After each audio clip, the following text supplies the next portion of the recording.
Yo, what's good YouTube family? It's a boy Kimo Kamisha, so I'm back with another video.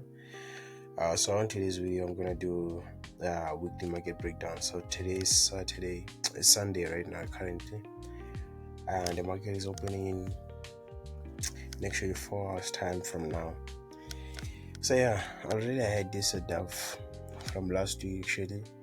By the way, I managed to pass like both my accounts, so I'm currently in the funded stage on my equity account and a 10k account and 5k account. So I'll attach the screenshots to this accounts that I passed. Actually, I received like both certificates on the same day, so it might look like it's one thing because the data is similar, not actually similar, but they are the same. So yeah, DXY. DXY has been like on a downtrend for a while now, so I'm anticipating a continuation of sales and bias on the pairs such as EURUSD, GBPUSD, and AUDUSD. Also, Australian dollar versus United States dollar. So this thing has been on a downtrend for some time now. I don't use trend lines. I'm just showing you the trend that is going to happen. I actually flew, so I'm gonna be very short on this video because I don't want to make those weird sounds whereby I end up annoying anyone who's listening to this video. But yeah guys, so on Australian dollar, see, this is what I'm talking about. So my bad. Currently I said that what's this that DXY pair is actually very so. Here I spot liquidity on the 4-hour time frame, right? So now that I have liquidity taken out here,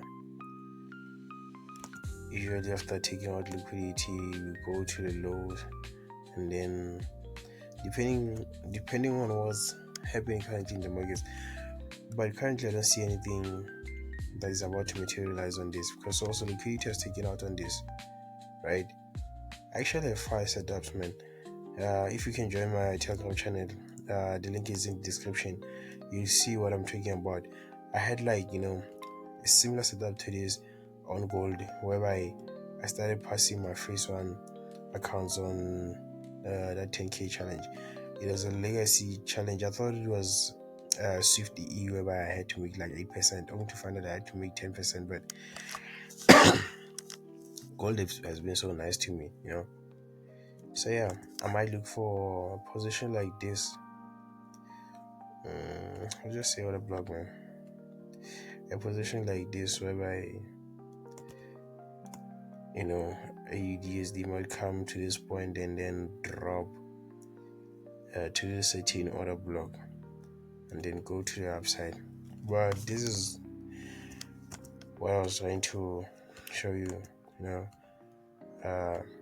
how DXY correlates in relation to certain pairs. But let me go to a 1 hour time frame and actually do analysis for you guys. So also liquidity is taken at this point, right? But this one is more complicated than I thought, man. Also at this point liquidity is taken. I can't say it's a change of character because there's no football candles that it lose above that high, and then I have what we call a demand zone at this point. So this demand zone would actually be my entry point for this if I had to take an entry at that point, because DXY is dropping. So if DXY is dropping, I'm expecting this pairs to actually buy. Yes, you might come to this point then go to that zone, or I might say, okay, let me take my Fibonacci tool and then see what might happen, right? I'm taking it from this low to that high, of which is the same thing, you know. We're having an entry at this point and then taking targets at this. But yeah, Australian dollar is not my main focus right now because I was in drawdown, you know, last week on my 10k funded challenge, almost 5% drawdown, and currently I'm running into, you know, a few profits. Okay, I want to analyze your GBP right now. I'm just gonna go to EURUSD then GBPUSD. I don't know about gold. Gold doesn't need me to, you know, swing. I have to take entries of gold from day trades, because swinging gold is tricky because it doesn't even fulfill the whole, you know, movement and might go to a different direction when you least expect it to. So at this point I'm seeing, okay, there's another block here, so it might be a 4-hour supply zone. But here's the thing, I actually took an entry here and I'm currently in small profits on this other profit account that I recently got. I passed my phase 1 challenge last week on Friday. Actually, no, sorry, this week on Friday. And then I'm on phase 2 right now. So we had a big structure here and I had an entry at this point. It went to almost hitting my take profit and then it went back to losses. Kept on playing. So if it does fail me, it's okay. If it does move like this, it's okay. I'll aim for this, you know, demand zone and then go to the upside again, right? Because I still believe like USD has to buy. See, that's the thing I told myself also lately, that I won't close my trades because, okay, it came almost to TP, then I'm gonna close. No, I said I'm gonna take 1, 2, 3 each and every time, and if it doesn't materialize the same way that I said it would, it's okay if I take a loss, because some trades are not there to teach you anything. You just have to trade your setup. I don't want to say, no, I should have closed, I should have done this, I should have done that. No, it doesn't work like that. Yes, I do analyze whatever that I think might happen, and this is actually currency pairs, so I'm gonna hold. I know on this other video I said, like, is it necessary to actually hold like trades to full TP, but that only applies to indices because you can never, you know, be sure of what's gonna happen. And also, if you look into this, like, we had like, you know, a demand zone here, of which like the market came to respect. So 1 hour time frame, under 1 hour time frame, I'm having this. So I'm just gonna wait, man, let everything play out, and if it does, you know, go my opposite direction, then it's okay. Actually, this is one of my favorite pairs, and on Friday something like a miracle happened, you know. So I'll attach, like, you know, a screenshot of that setup before and after. So what happened was, last week on London session, I placed my stop order and it triggered me and went into profits. I was running around 500 USD, like on both accounts combined. Then it went back. So when it went back, I thought, like, no, man, I'm gonna take a loss. But if I had to go to a lower time frame and to get something from this, we had like this demand zone. Actually, 1 of 15 minutes. I was actually right. 50 minutes, you have that demand zone that is clear. And then if you go to 5 minutes, you have this demand zone. This was actually a sniper entry if I entered off like that demand zone. But again, what did I say? I'm looking for 1, 2, 3, and I'm using that Fibonacci 2. So I'm trying to stick to this, the take as possible as I can, right? So this demand zone was not there at all. I just had to do it to show, okay, this was already triggered and we are still continuing. So what happened was, you had like this strong impulse move. It only took like 5 minutes. You see on the lower time frame, what happened was, okay, this was a liquidity that was supposed to be taken out the Asian highs, because Asian lows were already taken out at this point. So it took Asian lows, took Asian highs. So we had that strong push to the upside, and I think my trade was running on 600 USD. the other account was running on 200, so basically I was on 800 USD, and I passed my first one with Athena Edge. Is it Athena Edge? Yeah, it's from the UK also. So this is what happened, and yeah, it went into profits and then it came back. So I wanted to close, but I was like, you know what, I'm just gonna trade my setup and leave it like that.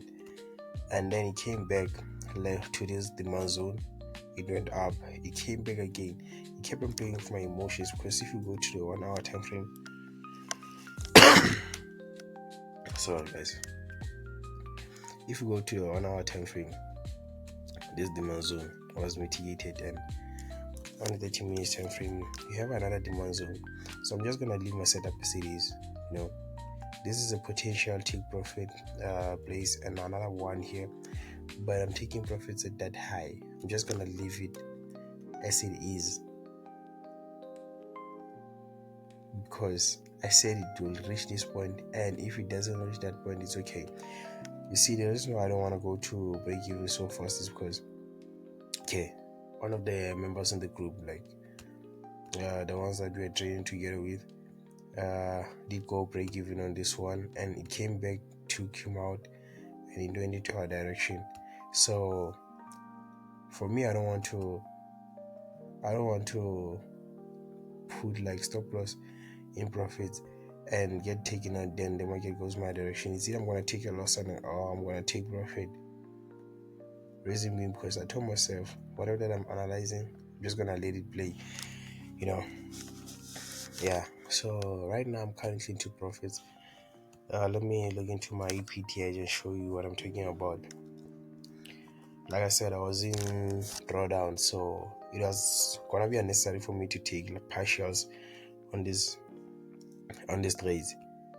Knowing very well, if I do take partials, I'm gonna be on, is it break even? Yeah, I'm gonna be on break even. So I'm just gonna let it play to where I said it will go. I don't know, man, this thing is taking time to load. Yeah, so finally this is where we are right now. Actually, the AUDUSD did me dirty last week. It was playing around and it triggered my entry and went straight into losses. But what I'm glad is I followed my trading plan and I did everything that I could, in as much as like my risk appetite was kind of like different there, but then I did what I had to do. So this is my 10k funded account. So you see, I was almost down by 5%, and actually I came back. So right now I'm running on 401.47 USD. Don't mind these, the ones that says them or it was phase 1, phase 1, phase 2, phase 2. Actually passed them.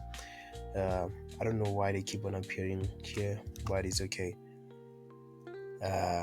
Maybe they have a reason why they leave them like that. So on my 5k funded account, right, I was down by almost 4, not even 4%, man.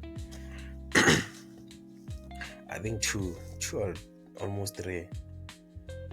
But the best part of this one is already I'm in profits.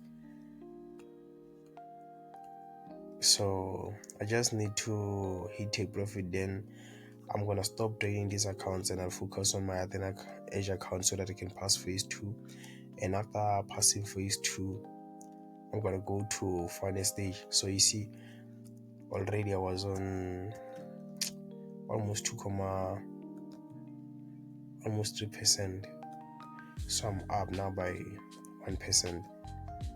And yeah, after hitting profit on both accounts, I'm just gonna place my, I'm just gonna request a payout after 14 days, then I'll be sorted. So in the meantime, I'm gonna trade like this other account. Then I think after my payout, I'm gonna get, actually my first payout, I don't know what I'm gonna do with it, but I was actually thinking of getting another account, maybe 25k this time around. So 25k plus 15 is 50. I would have reached my goal, because I wanted to have at least like 50k in funding by the end of the year.